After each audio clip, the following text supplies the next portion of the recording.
What if enlightenment wasn't some far-off goal you have to work at for decades? What if it was something you could achieve right now, in a single moment? Well, we're about to dive into a fascinating text that makes that exact radical promise to guide you to instant Buddhahood. I mean, talk about a bold opening. The text doesn't waste any time. It starts with this incredible statement aimed directly at the reader, which, right now, is you. It's not a suggestion, it's a full-on declaration. So you have to ask, how could that possibly be true? Okay, so to wrap our heads around this, here's our roadmap. We're going to break it down into 6 parts. We'll start with the promise itself, then we'll unpack the 3 essential conditions you have to meet, and finally, we'll see what it really means to find enlightenment in a flash. Now, the idea of sudden enlightenment isn't totally new. The famous Zen master Huning talked about it. But the author here adds a really important twist. This sudden moment, it doesn't just pop out of nowhere.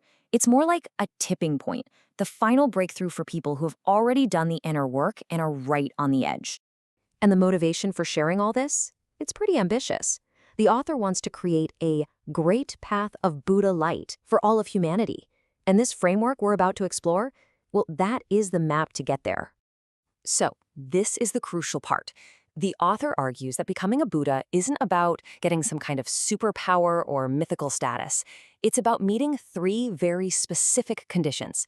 If you can meet them, even for a second, then in that very moment, you are a Buddha. And here they are, the 3 pillars of this whole idea. First, you have to see your true, formless nature. Second, you have to achieve a state of non-action, also known as Wu Wei. And third, you need a mind that is completely free from attachment. So let's dive right into that first one. Okay, condition number 1, seeing your true nature. To get us started, the author poses what is maybe the most fundamental question a person can ever ask themselves. Seriously, think about it for a second. Who are you?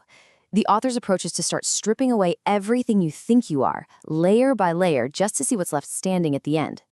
Are you your clothes? Nah, of course not. You can change those. Are you your hair? Nope. You're still you if you shave it all off. What about your heart? Your blood?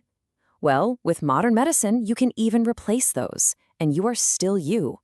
So, what is actually left? The answer, according to this text, is the Tathagata. That's your true self, your original nature. And here's the kicker. It's something entirely without form or substance. It's the pure observing awareness that exists behind all the physical stuff. And to back this up, the author pulls out this brilliant quote from the Diamond Sutra. Basically, the way to see your true self, the Tathagata, is to realize that all the physical things you see, including your own body, are kind of like illusions. When you finally get that appearances are not appearances, boom, that's when you see it. Now, to make this idea a little less abstract, the author uses this really cool metaphor, mixing modern physics with ancient wisdom. Imagine you could shrink yourself down and enter a mustard seed. You'd find it's a whole universe. You keep going smaller, past the molecule, the atom, the quark, until you get to a string state, something beyond matter itself. And what's beyond that? The formless spiritual structure. That, the author says, is your true nature. All right, on to condition number 2, achieving Wu Wei, or non-action. Now, this doesn't mean being lazy and just sitting around.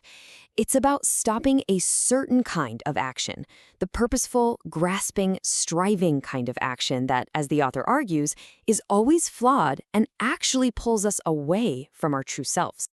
The text draws a really sharp line in the sand here. Purposeful action, it's described as illusory, like a dream or a bubble, and it always leads to mistakes. It actually moves you farther away from your source. Non-action, on the other hand, is authentic, it's perfect, it's the state that allows you to return to who you really are. And to make this even clearer, the author lays out this hierarchy. Just look at the bottom. People driven by instinct and desire, they're engaged in the most action, always chasing something. But as you move up the ladder, through emotion, then reason, you get to the highest state, which is driven by spirituality. And that state requires the least of that flawed, purposeful action. And that brings us to the third and final condition, cultivating a mind without attachment. This is all about developing a pure mind that doesn't cling or grab onto or get stuck on anything it experiences. Once again, the author uses the Diamond Sutra to anchor this idea. One should develop a mind that does not abide in anything. Just think about that. It means your awareness has to become like water, just flowing freely without getting snagged or hooked on anything you see, hear, or even think. The author is super specific here. Your mind shouldn't dwell on sights, sounds, smells, you name it. But here's the really wild part. You shouldn't even dwell on sacred laws or dharma.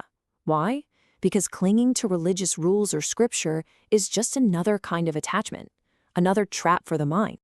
So there we have it, the 3 conditions. See your true, formless nature, achieve a state of non-action, and free your mind from all attachment.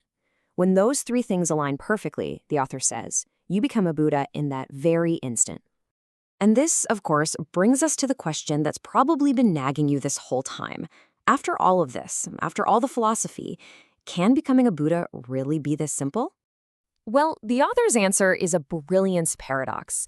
Yes, it is exactly this easy for someone who has already put in the work and is ready for that final insight. And at the same time, it is exactly this hard for someone who has never even started that inner journey. The formula itself is simple, but the prep work is immense. But here's a super important clarification. The author isn't describing a permanent state of being. This isn't about becoming a Buddha and staying that way forever. It's about experiencing a momentary flash of perfect clarity. One moment, you're a Buddha, and the next, you might be right back in the fog of everyday confusion. And that's okay. So maybe the biggest takeaway here is this.